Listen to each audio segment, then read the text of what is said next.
now. Yeah. You won't? I will.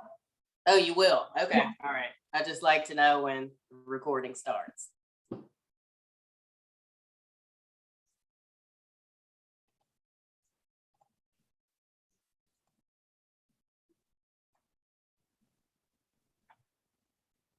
Okay, so we should be admitting participants now.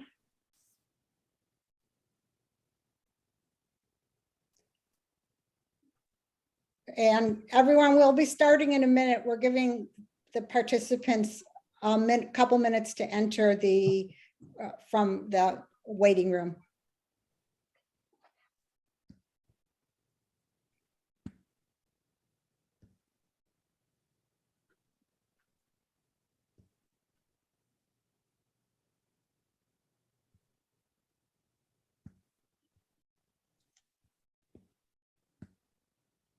And we'll need Nate Fleming to turn on their video so that we can spotlight.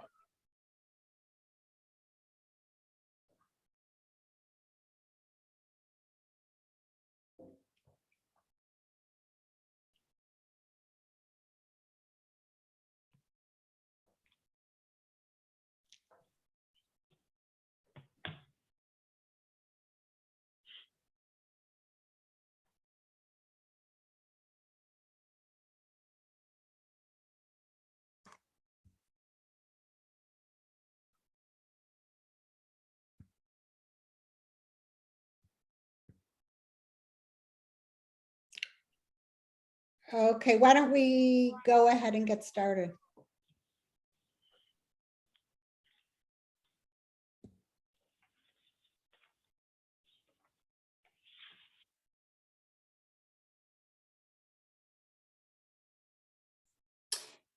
Well, hello, everyone, and good evening. My name is Candace Tiana Nelson. I am the president of the Ward 4 Democrats of Washington, D.C. On behalf of both the Ward 3 Democrats and the Ward 4 Democrats, I welcome you tonight, and we thank you for joining us.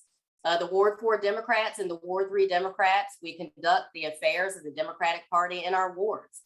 Our organizations administer voter registration activities and programs to educate voters. And tonight, this is one of those programs. We hope that you will walk away feeling educated and ready to make a decision with whom you believe is going to serve our district best as the at-large council member. Tonight, we are super excited to have Mr. James Wright with us. He is the DC political reporter from the Washington Informer newspaper. He has worked for the Washington Afro-American newspaper as a reporter, city editor, freelance writer, and the Washington Post as a copywriter, in addition to reporting for the Informer. Working as a journalist in DC for 30 years, Mr. Wright has interviewed foreign leaders such as Libya's Muammar Gaddafi and South Africa's leaders as well, and a number of Black political leaders. He has traveled in the nations of Libya, Afghanistan, Ghana, South Africa, Zimbabwe, and the United Kingdom and Italy to do his work. We've got a well-rounded person here with us tonight, ladies and gentlemen. I'm going to turn the program over to him. He's going to let you know what our rules of the day are that the candidates have already been provided. We want to make sure that you guys are aware of that as well. And then he's going to moderate this event. Again, thank you for joining. Thank you, Candace, for that lovely, lovely introduction. And we'll just get started. We are going to allow the candidates to have 2 minutes for opening statements. And when I ask questions, they will have a minute to respond. If a name is mentioned by a candidate, that candidate who has been named will have 45 seconds to respond. And then at the end, there will be 2 minutes for closing statements. I am very excited about this debate because we are finally coming down to the draw. It is less than a month before the June 21st primary, and everybody should have their ballot, or if they don't have their ballot, they need to go through the process of getting a ballot, or they should have a plan to vote. We need to vote here in DC. Now, I want to start off, well, many of you all heard about what happened in Buffalo about a week and a half ago. But today, I'm sure you heard about what happened in Uvalde, Texas. in terms of 14 babies lost their lives to a deranged madman, a mad person, I should say. And that brings up the question of crime in the city. And as you know that crime is up 18%, violent crime is up 18% from last year at this time, and crime overall is up 6% from last year. If you are elected as the at-large member of the council, what legislation will you support in order to curb crime? Ladies first, Ms. Gore, would you please respond? Yes, and I wanted to just clarify, were we going to do opening statements? Yes, yes, we are. I commit that faux pas all the time because I get so excited about getting into the debate. Okay, let's go and start with your opening statement. I apologize. Thank you. So it's an honor to be here tonight. Thank you, Ward 3 and Ward 4 Dems. As I said, I feel like I'm at home because I'm an ANC 3-4G commissioner serving both Wards 3 and 4.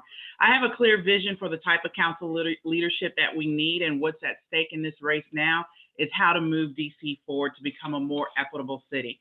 I'm fighting for a just DC where we have housing that's safe and affordable, equitable transportation across all 8 of our wards, innovative ways to deliver school budgets that are equitable and modernized vocational education training programs for our kids, and environmental justice in neighborhoods like Brentwood and Ivy City. I believe we can make DC a more just city, but we need the right leadership. I've spent 25 years investigating housing frauds, keeping public housing tenants and communities safe, and working to provide tough oversight of housing programs. I'm a proud DC public schools mom. I've attended PTSAs, worked with my community. I know the ups and downs of the school system. I'm your ANC commissioner. I'm the commissioner that fought for the Military Road Inclusion Project, and I know how to deliver results as a government senior manager. But this race is not just about experience or policy ideas. It's also about electing a council member with integrity and leadership.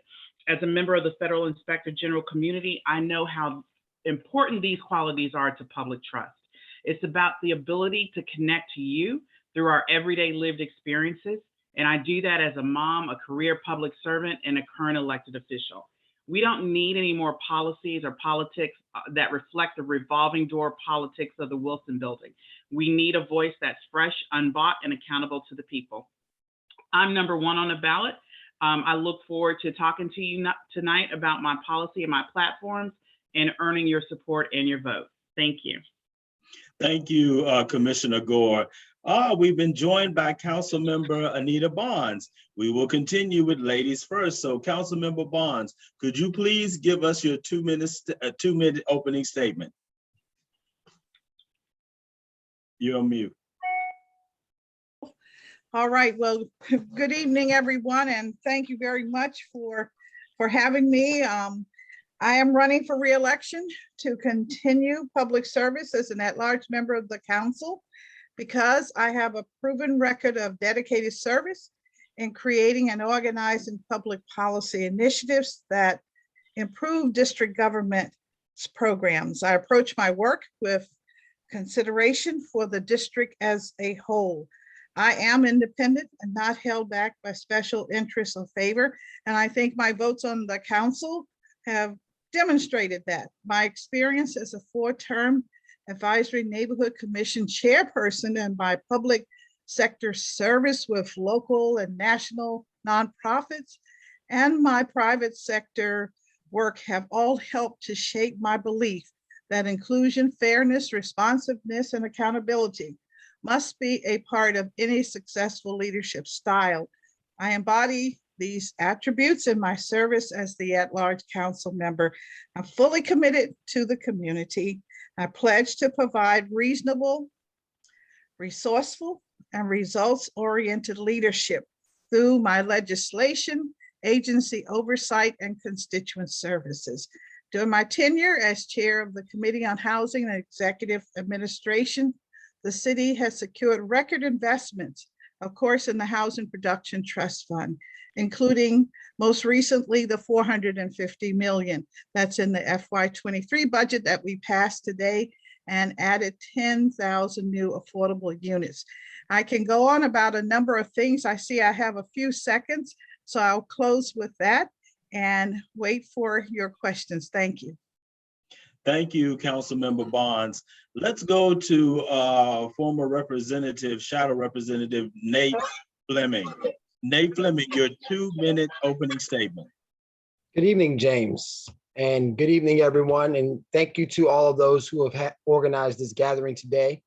My name is Nate Fleming. I'm a husband, former U.S. Shadow Representative, and a legislative and committee director at the council for the past 5 years. Growing up, education is what took me from a single mother Southeast DC household to Morehouse, Berkeley Law, and Harvard Kennedy School. So I believe in creating opportunities for others, which is what we're fighting for in this race. The main issues that we've been grappling in this city with for years, education, housing, jobs, and public safety, have only been exacerbated by the pandemic, which is why there's a need for new, creative, problem-solving leadership to reverse these systems. Many want an alternative to the current council members. And one of the differences in this race is that we have the most experience making change at the council. And we're electing someone to do nothing else but that.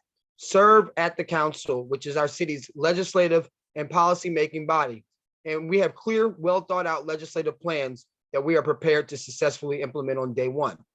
At the council, I've written over 50 laws on the issues that we cared about and managed hundreds of millions of dollars and conducted oversight over DC agencies. I look forward to discussing our track record, but most importantly, our plans for our future to empower DC. I really will talk about our comprehensive strategic plan, which has been informed by facilitated meetings with nonprofit leaders, returning citizens, youth, faith-based leaders, and community leaders to get their input on solutions to address the issues that impact public safety, such as youth and young adult engagement, housing insecurity, employment, and neighborhood engagement. But this race isn't about me. It's about you and who's going to best serve you, get you involved, and what we can collectively do together to make DC a city that works for everyone. I look forward to discussing this vision with you tonight. Thank you, Representative Fleming. And now we'll go to Mr. Dexter Williams. Mr. Williams, your 2-minute opening statement, sir. Thank you, James, and good evening to you. And I just want to thank the Ward 3 and Ward 4 Democrats for hosting this forum tonight. My name is Dexter Williams. I'm running for at-large council member. I'm running because I care deeply about the city. I am someone who was born and raised in the city, and my goals are to remove barriers so that all residents can thrive no matter where they live. My platform is focused on providing educational programming for our students struggling in reading and math to perform better, look at our inclusionary zoning laws to increase affordable housing and new developments, invest more in workforce housing, improve our public safety with targeted intervention programs, and make sure that our seniors have the financial support that they need. So I'm really looking forward to our conversation tonight and more about my vision for the city. Thank you. Thank you, Mr. Williams. You know, I get so excited at these forums, I just jump right into the questions. And I tend to forget that you all have opening statements and you have a right to make a statement. Now we can get into the questions. Now, as I said previously, we know about what happened in Uvalde today, in which 14 of our babies were shot by a deranged person. And I don't need to tell anybody about what happened in Buffalo about a week and a half ago, when seniors mainly were shot by a deranged person. Crime is up in the city even here. And I said that 18% of violent crime is up from this time last year, and overall crime is up 6% since this time last year. What legislation will you support or author in order to bring this crime wave under control? Let's reverse the order. Let's start with Mr. Williams. Thank you, James. And let me just say what happened in Texas today is really tragic, and my heart really goes out to the families. You have 14 young people who lost their lives and one teacher. No one should have to go through that. One of the things that I want to do as council member to really address the crime in the city is take a more comprehensive and targeted approach to addressing it. We know there are several hundred people who are responsible for most of the violence in the city. And one of the things that I want to do is make sure that as a city, we are creating an aggressive and intensive program that connects with these individuals, provide them the support services that they need, and also have people on the ground who have credibility on the ground to connect with them and make sure that we're intervening in a very innovative way and providing the resources. That's really the best way to really address this immediately. I think it's not something that we have been doing, and it's something that we really need to look at doing. We need to target it right where it is. Thank you, Mr. Williams. Representative Fleming, you have 1 minute to talk about what legislation you would support or offer in terms of bringing down the crime. Thank you. And my heart goes out to those victims as well. And I understand the urgency to address public safety. In January, I was carjacked at gunpoint by teens in my neighborhood. And my plan to keep our community safe addresses the issue comprehensively. And I believe in three types of empowerment: economic, community, and youth and young adult empowerment. So I would introduce legislation to create a dedicated employment program for justice system involved youth. I would connect disconnected adults under 30 to jobs. I would secure funding for the St. Elizabeth's Opportunity and Innovation Hub to promote entrepreneurship and connect residents to high quality jobs. For our youth, make the summer youth employment program year round. I believe in universal after school, connecting 100% of DC's youth to high quality opportunities. Also, we need community empowerment, more community-based policing, and reclaiming public spaces like streets, libraries, and parks for safe activities. Also, we need to expand mental health services. So those are some of the things that I would do directly. Okay. All right. Thank you, Representative Fleming. Councilmember Bonds. Yes, thank you very much for that question and an opportunity to make a comment on what has transpired, not just today, but seems to be a regular occurrence across the nation and sometimes here in the District of Columbia. It's a very sad segment that we are having to deal with. And I don't think anyone has the skill set at this point to deal with the circumstances as an individual. I think we have to bond together. As it relates to legislation, we have a number of processes in place, as you well know, including intervention, intervening in the lives of those that we believe are the perpetrators, I'll call, but we really don't have a handle on this yet. And we know increasing the number of officers is not the only answer, but we must find a way to bring the community together on this issue. Thank you, Councilmember Bonds. Commissioner Gore. Yeah, so when I always talk about public safety, I try to approach it from both my former role in law enforcement and also as a mom. And the way I look at it is that we really need to strengthen the ecosystem in our kids' lives. So that's basically their personal ecosystem, social relationships, their school, housing. We continually have underinvested and divested in our communities, and that is a problem. We expect a lot of our kids, but in some of our communities, we haven't given them the full shake that they need and that they deserve. And that is an outcry of some of the things that we're seeing. Personally, my platform calls for a well-funded modernized vocational education program. I believe we need to reach our kids early with skill building, training, not only just giving them these skills to further their lives, but also coming out with a business plan and being able to develop their business so that they can be successful in the long term. Thank you, Commissioner Gore.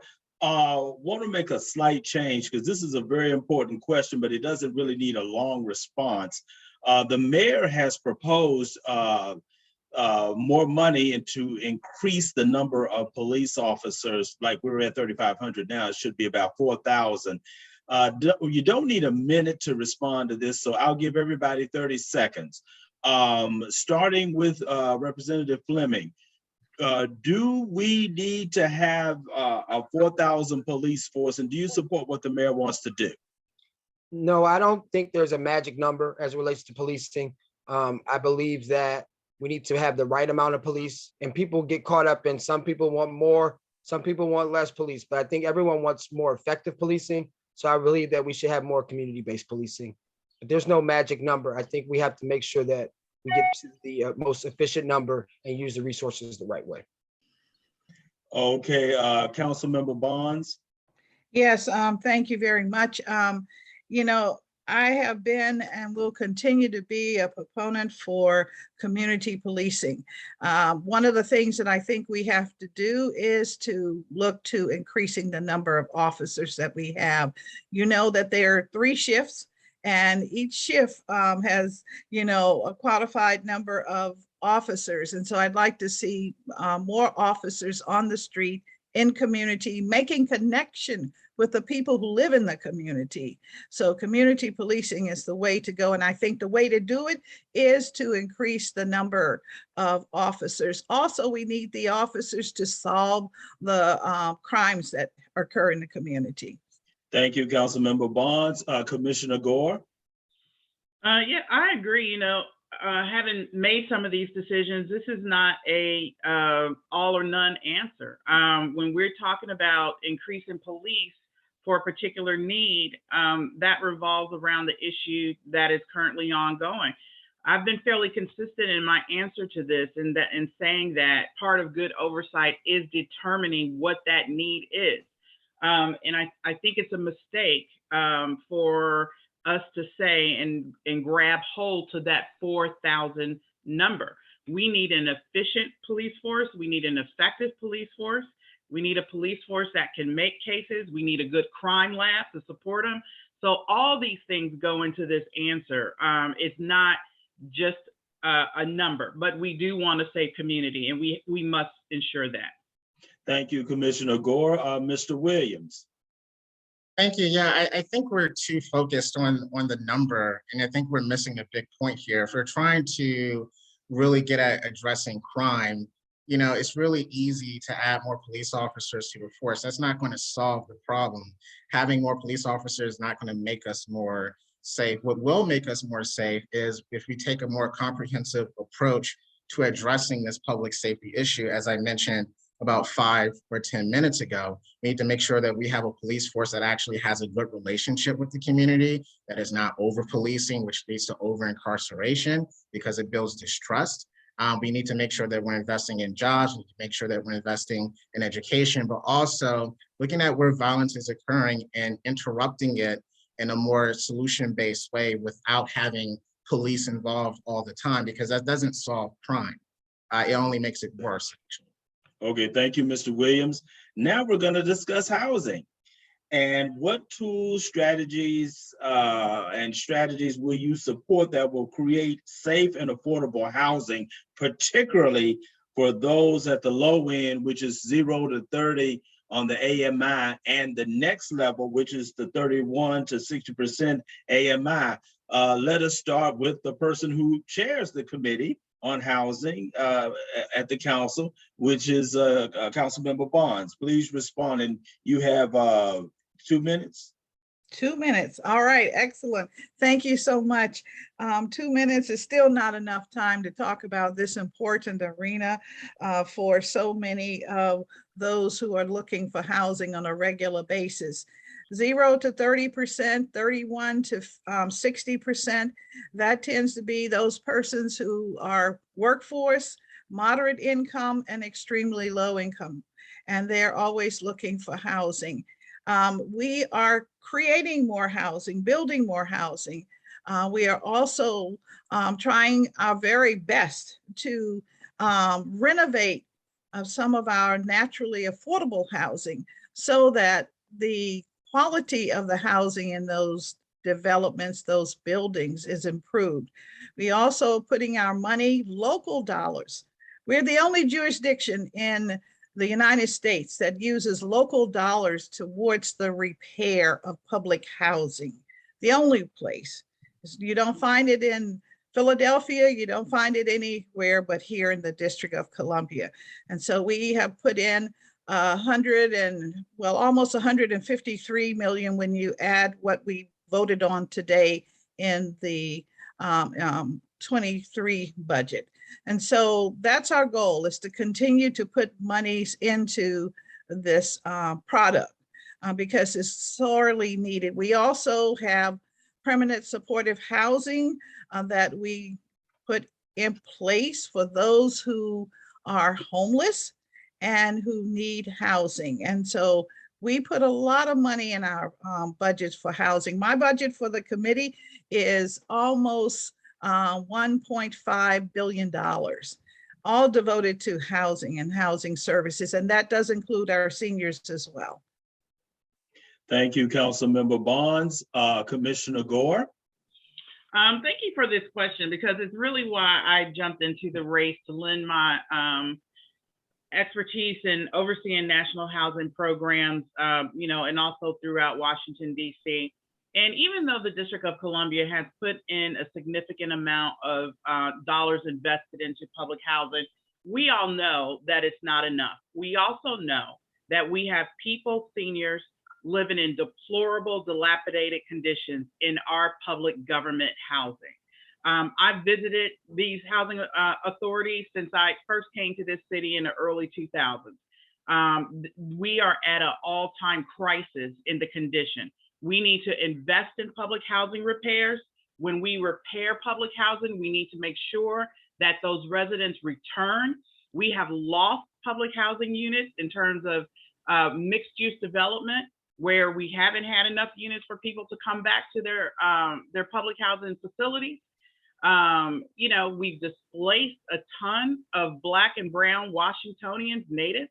That's something that's not talked about. One of the things that I have looked at in my campaign is anti-displacement legislation, which cities across the country are looking at and have done. So that's something that we can do in this city, as well as be creative outside of the IV model. So using public lands, using that community land trust model. New York has a really great legislation called COPA, where first right of refusal for properties that can come into a community land trust. Social housing model. We see what Councilmember Janice Lewis-George has produced in that social housing proposed legislation. Converting downtown office buildings for space. And we're talking about Ward 3 and Ward 4 right now. We lost a great opportunity with the Wardman. So there's a lot of things that we have to do better in this city. And that's just the beginning. You top that off with, tough oversight of our housing agencies, which is a problem as well. All right, thank you, Commissioner. Mr. Williams, could you talk about housing and what would you do as a legislator? Thank you, James. I appreciate the question. I mean, the first thing that we have to do is look at our oversight over the trust fund. I mean, the fund is continuously mismanaged, multi-millions of dollars every year, where affordable housing isn't actually being built for the people who need it the most. So that's the first thing that we have to do as a city. The second thing that we have to do as a city is look at our inclusionary zoning laws and look at potentially increasing it from 8% so that we have more affordable units in newer developments. And also we need to take a look at the converting of vacant office buildings to downtown, which I think is a very innovative approach.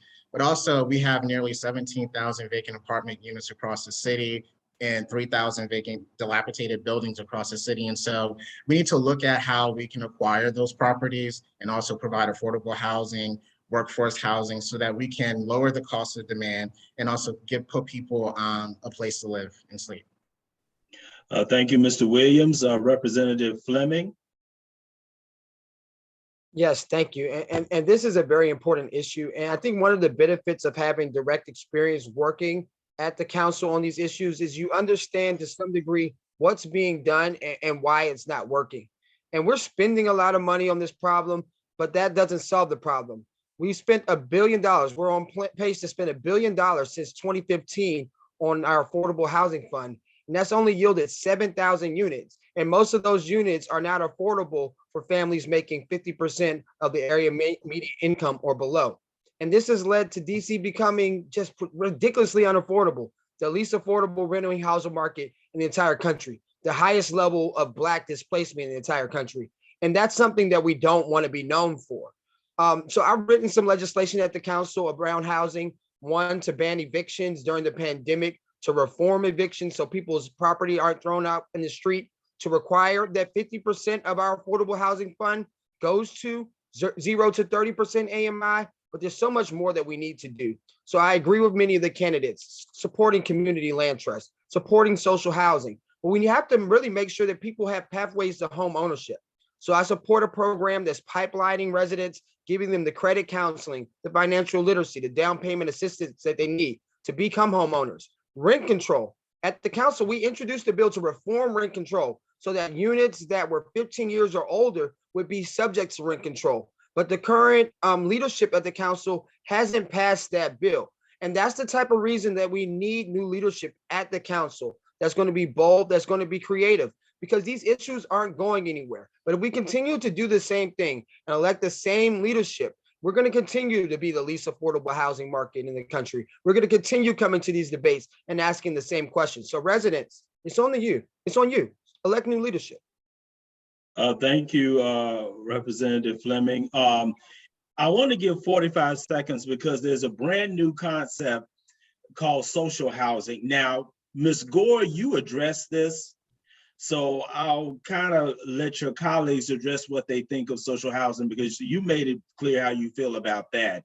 And for this, you all get 45 seconds. Let me start with Mr. Fleming. What do you think about social housing?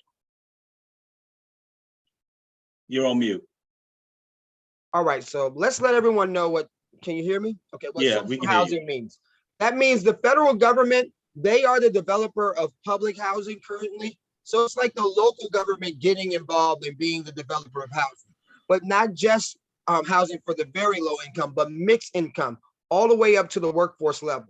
And this idea has really been modeled in many European cities, Vienna, Austria, to be example. So I've studied this issue. And one of the things that makes it unique is that the government, as the developer, caps the cost of rent so that no one pays more than 20% of their income on their rent. In DC, we lead the country in people that spend more than half of their income on rent. So this is an innovative idea that I would look forward to implement. I'm sorry that Janice got to it before me. Okay, thank you, Representative. Councilmember Bonds, could you talk about social housing? I'm very happy to do that. Just so everyone knows, I've already signed on to Janice Lewis George's legislation happily. I think it's something that we really have to examine. There are a couple of things that we are doing in the city now that begin to speak to how we can increase the number of units that are available in a mixed income kind of environment. And so when we put forth the plan for new communities that many are familiar with years ago, and it is beginning to finally realize itself, that can be a similar form to what the social housing is about, because it's mixed income and it does guarantee that everyone who was on the properties previously will have the right to return. Okay, thank you, Councilmember Bonds. Mr. Williams, what are your views on social housing? Thank you. I mean, just like my colleague said, it has worked in other countries, and it is something and an idea that I'm open to exploring and studying to see how it will work in DC, and particularly having a small pilot program, but it seems to be successful. And I think, you know, given our housing crisis, we should be innovative and use every option available to address it. One of the fun topics when we talk about housing is this thing called rent control. And this is something people get excited and frustrated and hostile and hateful about. So I just want to know something. I would like to know, how do you feel about increasing rent control apartment buildings in the city? And let us start with Mr. Williams on this. It is something that I'm very supportive of. You know, I actually got a notice a couple of weeks ago from my landlord talking about increasing my rent. And so, you know, we do need to expand rent control to newer buildings. I don't know why we haven't yet. And again, I just think that if we're serious about preventing displacement, if we're serious about addressing gentrification and keeping people in the city, particularly African Americans, 20,000 of us have been displaced over the last several decades. It is something that we need to do, and it's something that I will strongly push for when I'm elected as council member. Thank you, Mr. Williams. Ms. Gore, what do you think about rent control?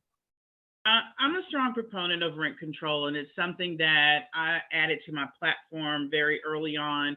So I think that, we could definitely increase the number of affordable units or units that fall under rent control by increasing and allowing those 4-unit apartments to be part of rent control, as well as new construction after 15 years. I think we have to be very creative in the types and means that we use to bring affordable housing to our city, and not only in the rental market, but in the home ownership market as well. But rent control, and I do understand that there's a variety of opinions about it, but we are in need of as many affordable units as we can get. So that is something that we have to seriously consider based on how many affordable units this city truly needs. Thank you, Commissioner Gore. Representative Fleming, what do you think about rent control? I believe in it. I believe that we should expand rent control. And I've worked on the issue. As a council staffer, I wrote the law and worked to get it introduced, working with activists and advocates that would have expanded our rent control. So we had an opportunity at the council. So let those that are watching learn more about it. So our current rent control law was expiring. So that gave us an opportunity to write a brand new law. But the leadership at the council decided to just make a blanket authorization of the current law without taking the opportunity to expand rent control, like Commissioner Gore just said.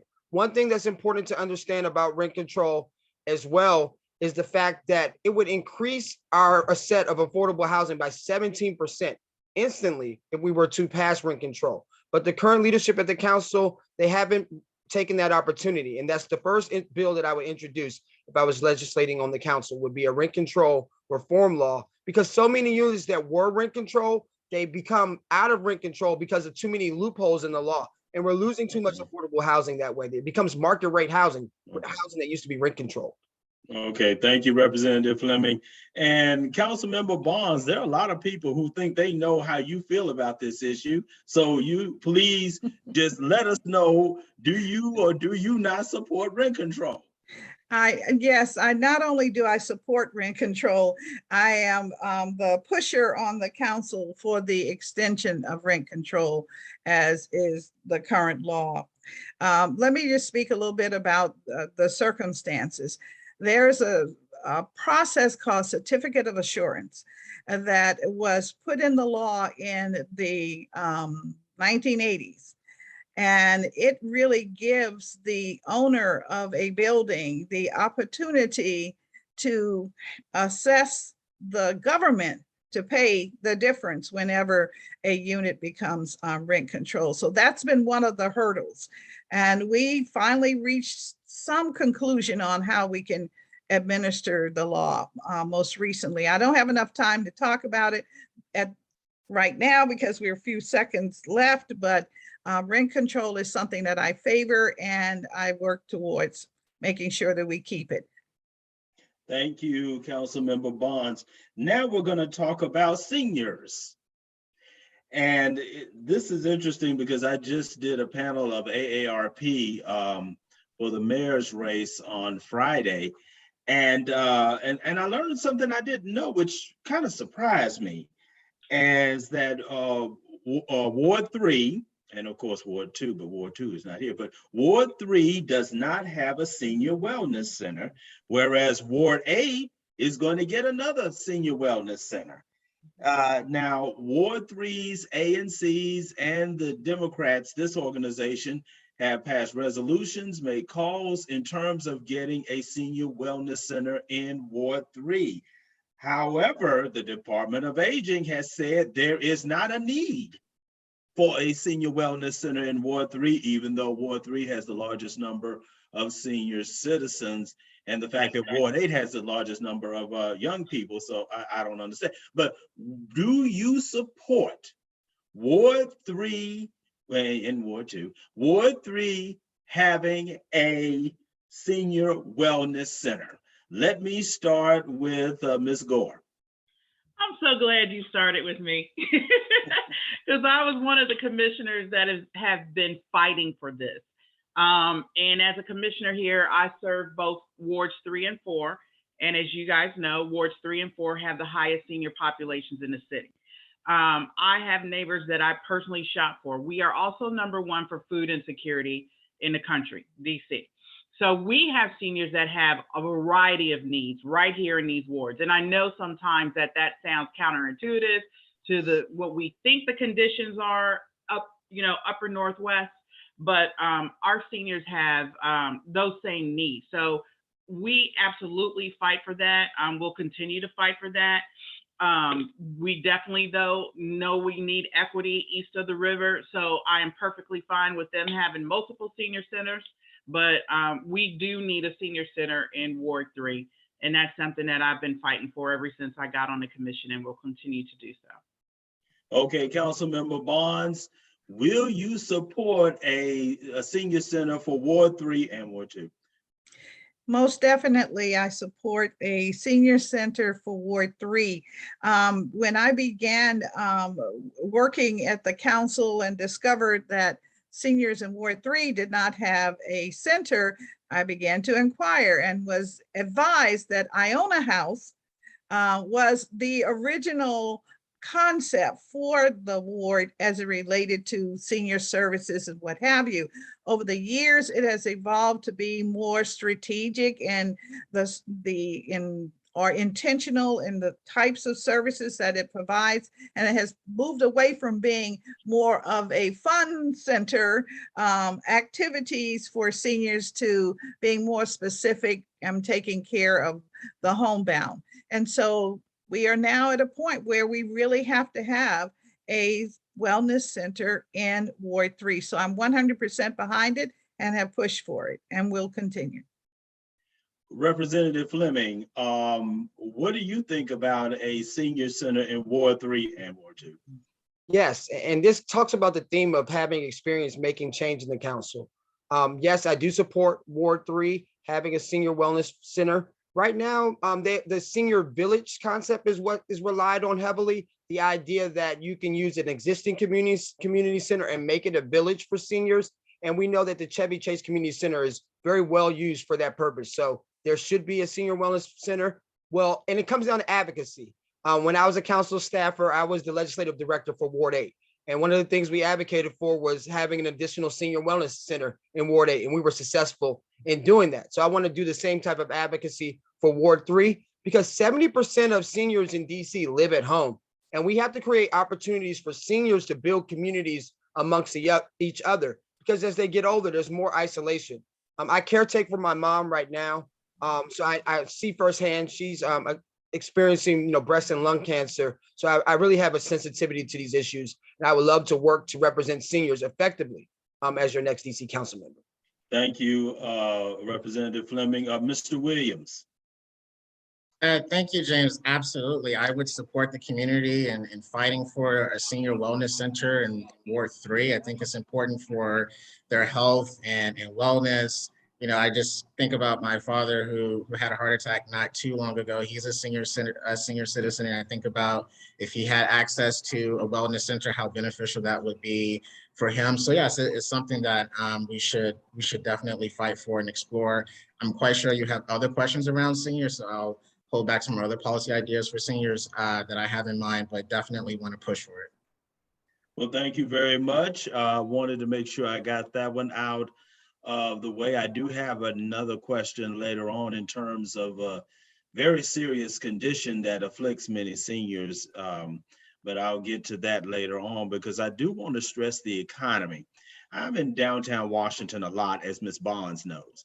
And I look around and I see a lot of empty office spaces, and that certainly wasn't the case in the pre-pandemic DC. What will you do in order to, as a legislator, to get more people to come back into downtown DC, particularly since telework is very popular these days, And there's a concern that if we don't get this commercial real estate back up, we'll lose tax revenue and lose population. Can we start, Mr. Williams, with you on this? Thank you, James. No, I appreciate this question because you're right. Not only are the buildings empty and it's less people walking around, this does hurt our economy. And so I think, you know, what this does give us is an opportunity to sort of reimagine what downtown looks like, which is why I'm a big proponent in pushing for the converting of vacant office buildings that was amenable to residential. But in order to do that, we need to look at more green space. We need to look at playgrounds. We need to look at grocery stores. We need to look at other amenities that would attract people to live in a downtown area. I think that's really one of the best ways to revitalize downtown, but also look at how we can incentivize small businesses to come in the city. Maybe we need to alleviate some tax pressures. I know the tax commission is going to come out with a report with their recommendations in 12 months. And so we'd be very interested to learn what their thoughts are on this. But I think that we have to look at different models and methods to revitalize downtown. But I think that looking at incentivizing businesses and also looking at how we can create residences downtown is one of the best ways that we can spur our economy downtown, bring people back in, liven it up. Okay, thank you very much, Mr. Williams. Representative Fleming, how would you revitalize downtown? So I agree with those who say that we should expand opportunities for residents and the conversion for housing downtown, because that's going to give a core that can attract other businesses. As a legislator from Ward 8, you know, we're dealing with the fact that it's a food desert. There's a few businesses, and there's some things that I did there that I think we should do across the city to promote entrepreneurship, because entrepreneurship and new business creation is actually up during the pandemic. And we need to take the advantage of making this an opportunity to make DC a hub for high-tech jobs. There's 5 cities in the country, New York, San Jose, Seattle, other cities that lead the way in high-tech jobs. And there's no reason why DC, with the knowledge economy we have, the educated workforce we have, the federal government, to be a high-tech job hub. And that's tied to entrepreneurship. So we need to take government funds and invest them in entrepreneurs so they can lead this new business creation that will be the heart of downtown coming back. So I think that's very key. And we have to also remember that we have to make it easier to do business here in DC. So cut some of the red tape, make it easier to start a business. Those are some of the type of things that I think we need to do. Thank you, Representative Fleming. Commissioner Gore. My housing platform calls for, we talked about this a little earlier, is the conversion of office space downtown, and we've heard some of that tonight. And one of the things that I also support in addition to that is the Office of Attorney General's proposal to allow IV in our downtown corridor. So that would give us some of the affordable units there. One of the things I think we also have to concentrate too on downtown in terms of revitalizing it, obviously, is our small businesses. We have a lot of small businesses right here in the District of Columbia that are resident owned, Black owned, that I would love to give them the first opportunity to get downtown and to get into some of those spaces. And then you want to make sure that we strengthen the transportation corridor. I just did Bike to Work Day, and I biked from Columbia Heights all the way down to downtown on an e-bike, and it was wonderful. So we have to make sure we have strong modes of transportation, multimodal, that can get our residents from uptown, downtown very easily and fast. Thank you very much, Commissioner Gore. Councilmember Bonds. Thank you very much for this question. The empty buildings that we have downtown, we've got to convert them, I believe. We say that we are focused on residential existence, bringing various populations to the core of our city, but we also want to make sure that we maintain some of our residential, some of our retail space in the downtown. And the way we can do that is reduced rents that are subsidized by the city. We subsidize residential, we can subsidize retail. We're in an emergency state, and so we have to think about these strategies. Also, the universities should be invited to come to downtown, and maybe we also need to have a few of our public schools located downtown. Interesting that you mentioned public schools because we're going to talk about education. And, you know, this is interesting that we're talking about education with wards 3 and wards 4 because, and everybody knows this, getting into ward 3 schools is really tough. Whereas in other parts of town, if you wanted to go to your local high school, you wouldn't have any problem. But anyway, I want to ask this in terms of what will you do in terms of, and this is a two-part question, what will you do in terms of one, teacher retention? You know, we're losing teachers every year, teacher retention. And number two, what will you do for equality and equity in the public schools? Now, let me explain what I mean. Like I just said, a lot of people want to send their children to schools west of the park in wards 3 and wards 4 instead of staying in their own ward. What can you do in order to, you know, equalize this situation out? This is an interesting question. I'm going to start with Councilmember Bonds. Oh, wow. Thank you so much. This is a tough question, as you well know, because it's something that we are suffering from and have been suffering from for years. Teacher retention comes to mind immediately. We have to put in place programs such as what I have proposed, that the teachers are included in the process where they can get a little extra money, treated as first responders, because they really are, for housing. So I want to make sure that we get that through. It's going to be a BSA provision in the FY23 budget if we can get it through. So I'm pushing hard to hold on to that. I think that begins to point to our teachers, the value they are to the community. Also, I think that the contract for a teacher has to be longer than 1 or 2 years.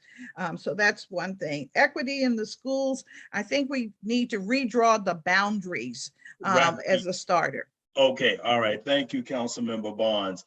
Representative Fleming. Yes, it's a big problem in our city. We have the largest achievement gap between Black and white students. White students perform around 80% on English and math, Black students in the high 30%. And when I talk to Ward 3 and Ward 4 residents at their doors, they talk about overcrowding. And my answer is we have to make the options throughout the city. Excuse me, that's an ATV on my street. That's interesting. We have to make the options throughout the city just as compelling as the options in Ward 3. And I worked to do that. We brought Bard Early College High School to Southeast DC, which is the first specialty high school over here, where students in 4 years not only earn their high school diploma, but they have 2 years of college completed. I also wrote a bill when there was 20 underfunded schools, speaking to equity, to give schools that have 70% or more at-risk students more money. And that was just implemented in this budget. Chairman Mendelson called it the most important piece of this budget. And to teacher support, just to take a couple seconds for the ATVs, I would lower smaller class sizes, give them more support, and lighten the teachers' loads. When I was working at Kramer Middle School as their head football coach, teachers really only get one period to themselves throughout the day. That's too hard to work, and that's part of our retention problem. All right. Okay. Thank you, Representative Fleming. Mr. Williams, could you please comment? Thank you. I appreciate this question because, you know, my mom is a retired DC public schools teacher. So I grew up hearing about all the stories and all the things that was wrong with DCPS, and those issues still exist today. And she's been retired for about 10 years. I think one of the first things we have to do to focus on teacher retention is improving the work environment. A lot of teachers don't feel supported. I know DCPS is supposed to come up with a plan to improve teacher retention, but my understanding is that it's lagging. And I want to make sure that the administration actually implements that plan, which is one of the reasons why the Washington Teachers Union endorsed my campaign, because they trust that I'm the candidate that's able to get it done. But when we're talking about equity in schools, I think the council this budget cycle actually took a really good step where they targeted specific funding for at-risk schools and students. And so my only concern, and I said this in our last forum with OCF, is I want to make sure that those at-risk dollars are actually going towards at-risk schools and not going towards salaries, but actually going towards the students that need it the most. All right. Thank you, Mr. Williams. And Commissioner Gore. Yes, thank you for this question. So I'm the mom on the panel that's actually been in DC public schools with my son from elementary up through now through high school. And definitely our teachers have a lot of administrative burden that's being added to them. One of the things that constantly comes up in talking and discussing with teachers is, their rating systems and just some of the things that, they want to change that are not being changed in this current system of mayoral control. So I think we have to take a strong, hard look at the control structure of our schools to make sure that we are improving student performance and also addressing teacher needs. In terms of equity, we know we don't have equitable schools because we have schools that are not well funded as others. One of the things that I would love to do to address that is look at how do we create equitable school budgets. So we know we have some schools, like my kid went to Deal and Wilson, their PTSA can raise a ton of money. Not all schools can do that. Okay. So we have to look at that and we have to be honest about these questions. Yeah. So that's something that I would do on the council. Thank you very much. One of the issues residents of Ward 3 and Ward 4 face is traffic. And that's because it's a well-transit hub. There are plenty of buses around, there are plenty of cars around, and quite a few metro stations. What would you do on the council to alleviate the traffic problems in Ward 3 and Ward 4? Let me start with Representative Fleming on this. Well, I think as a part of us, we have to have a comprehensive approach where we allow residents to have multimodal ways of getting around the city. And that comes with investing in public transportation. Right now, there's legislation at the council to give $100 towards public transportation for every resident. And I'm supportive of that legislation if we can find the funds to do that, because that's going to alleviate traffic over the long term by increasing the demand for public transportation. But we have to look at more innovative ways of getting people around, investing in things like high-speed rail, investing things in updating our grid and updating our approach to technology in the transportation sector, because I think those are the type of innovations that are going to help us alleviate traffic. But at the end of the day, we have to make sure that people can work and walk to their jobs, and public transportation is a big part of that. Thank you, Representative Fleming. Ms. Gore, Commissioner Gore, I should say, what you represent this area, so you know about the traffic issues. If you are an at-large legislator, what would you do about it? So from my perspective, as someone that lives in this area and also an ANC commissioner that works on this is my number one issue. And DDOT is my number one agency. And, honestly, sometimes we defeat our own purpose. We want to reduce our car trips in the city. So to get, it's environmentally healthy, it's going to be safer for our kids. But at the same time, sometimes our agencies do things to kind of hurt that progress. One of the things that I would do is strongly get these bus routes. So we had a lot of eliminated bus routes in COVID. One in particular in my area is the E6 that was able to transverse all of this area, Hawthorne, Barnaby Woods, Chevy Chase, to Connecticut Avenue, our main business center. That was eliminated. Now we have the M4 that diverts everybody down closer to Military Road, almost a mile up. So we have to work and look at these issues from a holistic standpoint and make sure that we're supporting transportation needs and not making things worse and doing things that, are counterintuitive to our transportation goals. Thank you, Commissioner Gore. Councilmember Bonds. Thank you. I don't know what the question was. My system went down for a minute.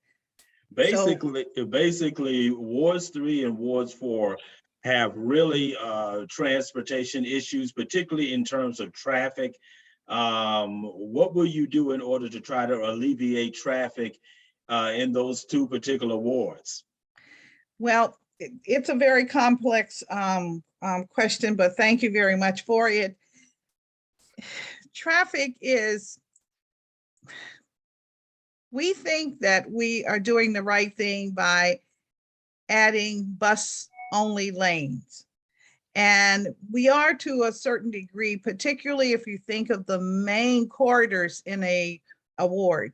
But when we think about how people get around, as Commissioner Gore just mentioned, one of the major issues is that the buses, the routes that people were familiar with, have in many instances been discontinued. So people then begin to rely on their vehicles. And so the vehicles continue to move young people to various classes, after school, et cetera, with their parents, as well as our seniors. And so it's a big problem in a ward like 3 and 4. And so we've got to address it in multiple fashions. Thank you, Councilmember Bonds. Mr. Williams. Thank you, James. Yeah, I have personally been in this traffic and it's not fun. I think we have to look at this from a comprehensive approach. I think one of the first things that we have to do is pass Councilmember Allen's bill where he's providing $100 subsidies for Metro to encourage more people to take the Metro rail. I think we have to work with WMATA in adding more bus lanes. I think that we also, in the way that we're providing a subsidy or proposed subsidy for Metro Rail and Metro Bus, we need to look at that for our scooters as well. It's a very complicated issue. There isn't an easy answer, but I believe that if we work hard over a period of time and provide as many options as possible, including protected bike lanes, I do believe that we can alleviate some of the pressure in the traffic during certain hours. Thank you very much. We are actually doing quite well on time. This means that you all should comfortably be able to give your 2-minute closing statements. You won't be doing that now, but I do want to let you know that I have a question that I spoke to earlier in terms of seniors. There are debilitating senior diseases. One that I'm somewhat familiar with called Alzheimer's. And I'm sure some of you all are familiar with Alzheimer's.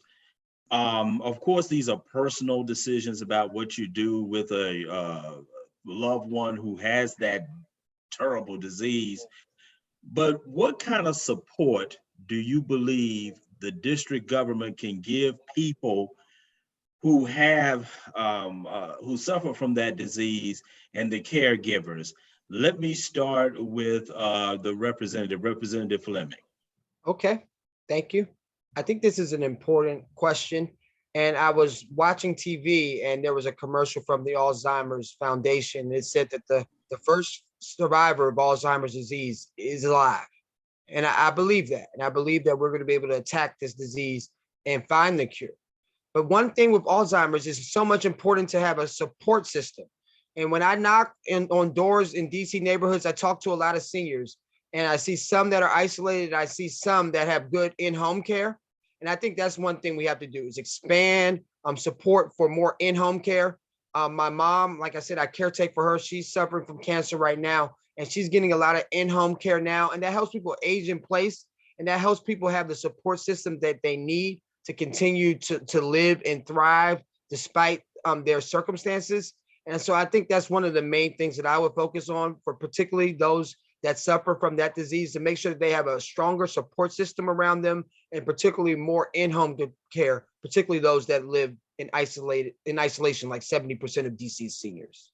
Thank you, Representative Fleming. Councilmember Bonds. Thank you for this question. Let's start with Alzheimer's, the foundation. I think one of the first things that anyone is concerned about this disease should do is to make a contribution. I certainly have and will continue to do that. There's a program called Memory Circles. It's a community-based program where individuals can visit, and they visit on a regular basis daily. I Own a House is a leader in this program. And then I think if we're talking about how do we really care for persons with Alzheimer's, it's wonderful to think that we can do it at home, but frequently we find that individuals have to be cared for in a very restricted environment. And so I think we really need specialty assisted living programs. Thank you, Council Member. Commissioner Gore. Well, thank you for this question because it's this one is definitely personal for me. We just lost my stepfather this year to Alzheimer's, so it is very debilitating and it's extremely tough on the family, and it's something that families, whether you're a caregiver or like me, daughter from miles away, you deal with every day for a long extended period of time. I would, looking at my mom and how she struggled with this, and Councilmember Bonds is absolutely correct. This sometimes results, a lot of times, in situations where you have to transition that loved one to a facility, and that is extremely difficult. So I would like to see the district coordinate care for caregivers and support systems for caregivers and their extended families. But I think that coordination of care is really important when you're dealing with something like this, because it takes a long toll on the family. Thank you, Commissioner Gore. Mr. Williams. Thank you, James. And let me express my condolences to Commissioner Gore. I'm really sorry to hear that. I actually have a mentor and friend who's suffering from this disease, and it is incredibly hard to watch, particularly when you've known this person for such a long time. I do think that there needs to be a coordination of care. I do think family support is very important, because without it, the person is not going to do well. And it's just so critically important. I think for those who have a good, strong family support, like my friend and mentor, I think they'll be okay. And to Councilmember Bonds and Commissioner's point, it sometimes can be hard to put them in a facility, because no one wants to, change up their lifestyle when they've been living their whole life on their own, and all of a sudden they have to change. But, in the event that it doesn't work out, I do think that the DC government needs to partner with our healthcare system to provide whatever in-home services that we can and make it more robust. And, I'm willing to work with my potential colleagues in the council to find that funding. I just think it's very, very important. It's something that I'm sure Commissioner Gore, Councilmember Bonds, and Mr. Flemings have experienced. I see it with a personal friend. It's just really devastating, and it's something that we really need to invest in. James, I really do appreciate the question. Thank you very much. Thank you very much. We're going to go to climate change. As you know, AOC, the Congresswoman from New York, and others, saying that, and they're right, that the climate is changing and the world is changing, but we're a city. So as a legislator, and we do know about Janice Lewis George's bills in terms of climate change here in the city, but what would you do on the council in terms of enhancing climate change in terms of the city? Let's start with, let's go with the commissioner first. Commissioner, in terms of climate change. So this is a great question, and my platform is the only platform that calls for a Green New Deal. And I basically call for Green New Deal in public housing, Green New Deal around public schools, and also transportation. So I think there is a lot that we could do. Our number one source of emissions are buildings, and then outside of that, transportation. I would like to see a completely green transportation fleet from the city. I know we're on track to do that. I believe 2030, 2050, I'm not sure of the year, I don't want to get that wrong, but we have to speed that up. We have to do what we can to speed up our decarbonization efforts. We need to clean schools. We have private schools that have solar roofs, but our public schools do not. And we have lead pipes in our schools. And then when we're talking about revitalizing public housing, our public housing is probably the most hazardous sites out there that we have in DC in terms of just good climate and economically or eco-friendly. So those are some of the things that I call for in my platform, and just looking at how you look at that ecosystem differently. Thank you very much, Commissioner Gore. Let me go to Representative Fleming. So to be clear, we have goals to meet by 2030. It's not 2050, it's 2030. And it's important to know that because we have the most ambitious climate change goals of any state in the country. And our next council member has to be laser focused because we're not on pace to meet that right now. So this is a very important issue to me. And essentially environmental justice is a reflection of systemic racism over years, where communities that are marginalized are much more likely to be zoned towards industrial purposes and things like the Anacostia River being a source of pollution for years. All these candidates were invited to a forum by the Anacostia Parks Coalition on National Bikes to Work Day, a river that's been polluted for years, and none of them showed up.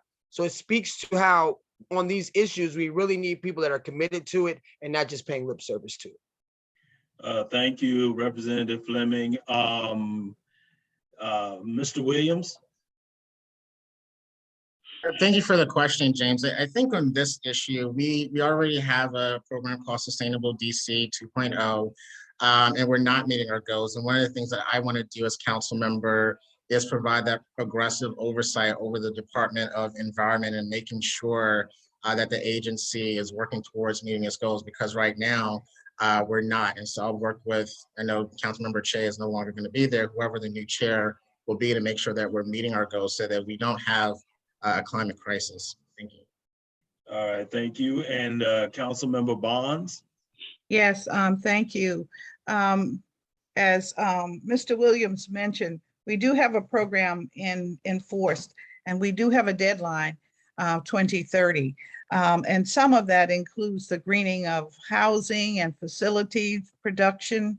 It also includes removal of broken and leaking pipes, particularly methane gas that it's escaping.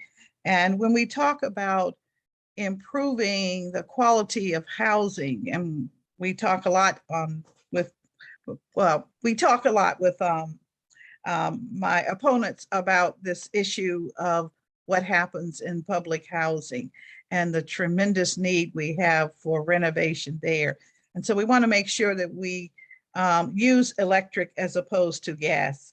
And so those are the kinds of things that we have been focused on, but we are going a little slow. And so we have to speed up this process. I'm thinking about a congestion tax, and I can tell you more about it later. Thank you. I'm going to give Ms. Gore something to refute. You have 45 seconds. Okay. I just wanted to add that, in terms of Mr. Fleming's response about candidates not attending that forum, I think I'm going to speak on behalf of myself. I believe all candidates, as you've heard, strongly support strong environmental justice. We do not know why candidates can't make certain forums. It's extremely busy. We're working, mom, myself, and we try to make everything that we can. But, my platform for environmental justice and the Green New Deal has been on my platform since I launched my campaign November 16th, which was my birthday. So I am a strong advocate. Okay. And I do not want the general public to think because I did not show up at a campaign or at a forum for whatever that reason is, that my environmental justice platform and platform for Green New Deal is not significant in my campaign. Okay, Representative Fleming, 45-second response. Yes, and I appreciate that answer, Commissioner Gore. And we understand that all campaigns have priorities.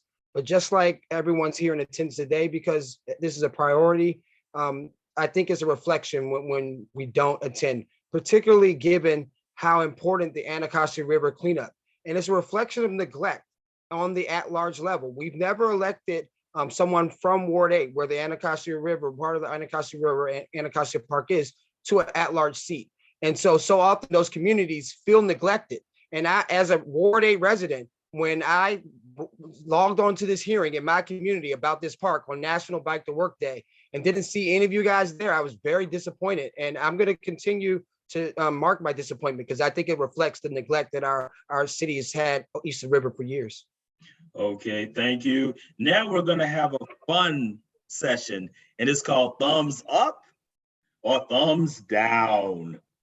Now, what you do basically is I'm going to ask you a question, and then I'm going to say thumbs up or thumbs down.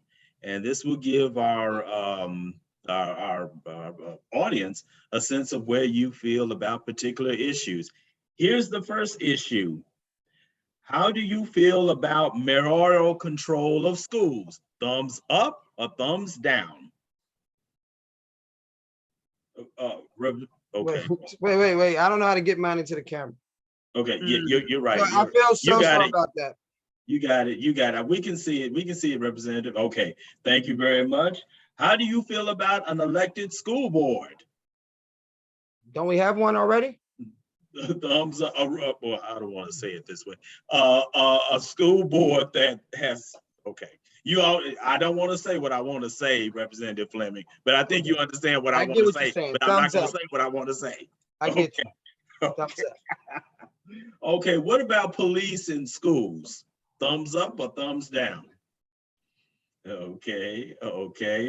All right. What about council member? Keep in mind, with the exception of Chair Mendelson, technically the council member position is a part-time job. So how do you feel about council members allowed to have outside employment? Okay. And ranked choice voting. Should we change our electoral system for ranked choice voting? If we can do it in an equitable manner.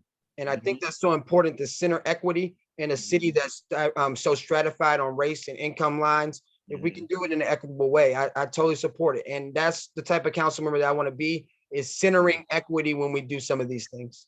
Okay, one last one, and I threw this one in. Should district taxpayers pay for a stadium for the Washington Commanders? Okay.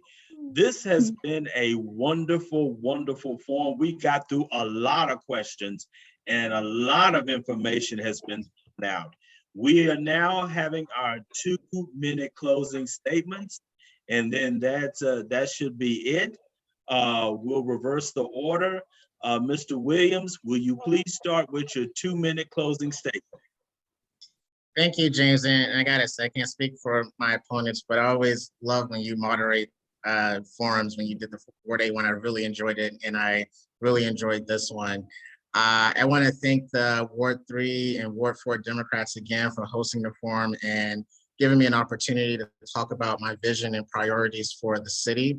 When I'm elected as your next at-large council member, I'm looking forward to enhancing the quality and reimagining in our entire educational infrastructure, providing financial support, and also working to eliminate all property taxes for our seniors, providing affordable and workforce housing, and enhancing our public safety through a comprehensive approach that I talked about earlier this evening. So I want to thank everyone for listening tonight.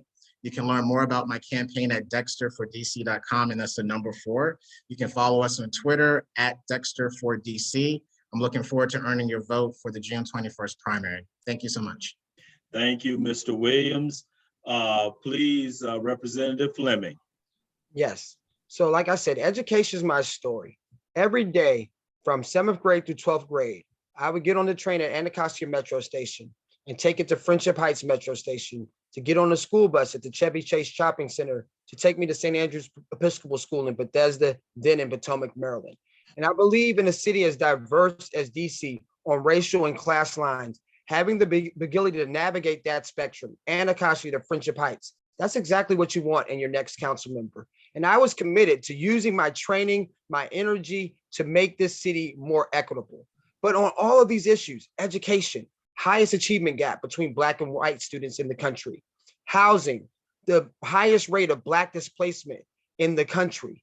On jobs, we have one of the highest unemployment rates in this country. When 100 students start DC public schools, only 14 of them graduate college. Of the top 5 professions of Black Washingtonians between the ages of 45 and 65, 5 of them are minimum wage jobs. So we are not doing what we need to do in making the city more equitable. And the pandemic has only exacerbated that. So we now, more than ever, need leadership that's going to be bold, creative, in rewriting these wrongs and making the systemic improvements to make our city a city that works for everyone, a city of opportunity. And that's what this race is about. And I am someone that has a track record working as DC shadow representative, rebuilding the statehood movement, and working at the council, passing these laws, making change at the council. So we're going to have someone that's ready, committed, and able, most importantly, equipped on day one to make legislative change and systemic leadership change to address these issues. So when you have your ballot right now, please visit our website and please check Nate Fleming to be your next DC council member at large. Thank you to the organizers, and everyone have a good night. Thank you, Representative Fleming. Councilmember Bonds, your 2-minute closing statement. Thank you very much. And thanks to the audience, and especially thanks to the organizers for tonight, and to you, of course, Mr. Wright. You're always superb and one of my favorites, as you know, over the years. My goal is very simple: to create a strong and more equitable DC for all by providing focused and responsible leadership on the council. And that is what I've been doing my whole career, and that is what I will continue to do if re-elected to the city council. I am an independent lawmaker. I am not held back by special interests or one particular ideology. But what I am is passionate about protecting our seniors, providing housing for all residents, making our neighborhoods safer, and making sure that our young people have the better opportunity for having a wonderful, successful life. And that's what I think we all have to work on. So together, if we work to expand affordable housing opportunities for our working families, and not just through rental units, but by increasing our home ownership opportunities, such as what I have recently been able to do through the HPAP program, where not only is it $206,000 as a ceiling, but I made the floor $70,000, meaning that if you go through the HPAP program, the minimum amount that you can receive is $70,000. That's a game changer. And that shows dedication to the purposes for our community and the people in our community. I will fight to stop displacement of our seniors. And that can be done in many different ways, as we try to do it on a daily basis. But I must say that we need to put more emphasis on us having assisted living opportunities as well as housing for our seniors. There's much work to be done, and I'm prepared to do it and have been doing it my entire lifetime since I grew up in Ward 7, went through DC public schools, raised my family. So that's who I am. And many of you know me, and I appreciate knowing you, and will fight for your family. You can reach me at AnitaBonds2022.com. Thank you. Thank you, Councilmember Bonds. Commissioner Gore, your 2-minute closing statement.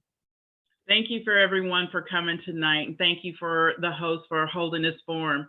The upcoming Democratic primary is our opportunity as a community to elect an at-large council member that is committed to policies that empower people, from ensuring all DC residents have access to affordable and safe housing, and heavily invest in protecting renters, public housing residents, and DC homeowners, fighting for all communities to have quality, well-funded schools and opportunities, and engaging curricula for our students, and ensuring school staff throughout DC feel safe and valued. To speeding up our decarbonization efforts, focusing on frontline communities, environmental justice issues for all DC, and supporting a Green New Deal in public housing, in public education, and transportation. As the current vice chair of ANC 34G, serving both wards 3 and 4, I've worked with a lot of you guys on issues affecting our communities right here. You know me as a thoughtful, independent thinker who's not afraid to tackle challenging problems. As a commissioner that started the ANC 34G Racial and Social Equity Standing Committee, the commissioner that supported more senior wellness centers and reestablished critical bus routes in our community, and the commissioner that fought for Brightwood kids to attend the military road school. I'm proud of my vision for DC.